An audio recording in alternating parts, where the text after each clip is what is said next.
जिनके ऊपर संकट आता है लड़ाई के दौरान कि जिनकी प्रताड़ना बढ़ती है, लड़ाई उनकी सफरिंग और प्रताड़ना कम हो, एयर रेड आ रहा है या मिसाइल अटैक होने वाला है, पब्लिक किस तरीके से अपना ब्लैकआउट करेगी और किस तरीके से वो अपने प्रोटेक्टेड एरियाज में जाएगी, जो डेबरे में लोग धंस जाते हैं उनको निकालने का काम, रेस्क्यू ऑपरेशंस और ब्लैकआउट्स, ये सारा का सारा काम सिविल डिफेंस करती है। इसीलिए हमको ये एक्सरसाइज के ऊपर बहुत ध्यान देना पड़ेगा।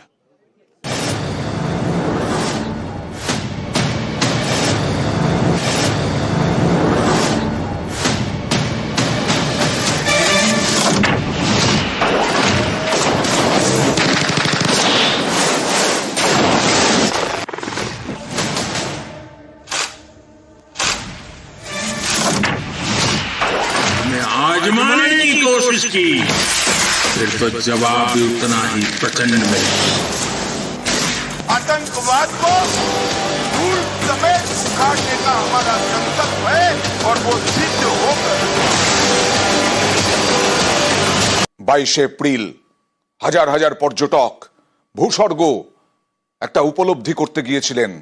সেই সময় হঠাৎ হামলা জঙ্গিদের, পর ধর্ম জেনে জেনে গুলি চলল, 26 জন নিরীহ নাগরিকের মৃত্যু হলো।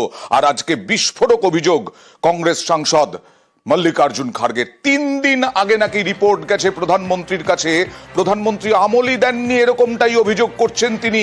তার প্রোগ্রাম ক্যান্সেল করেছেন, কিন্তু এই নিহত পর্যটকদের ওপরে যে হামলা হতে পারে সেই রিপোর্টের ওপরে নাকি কোনো আমলই দেননি।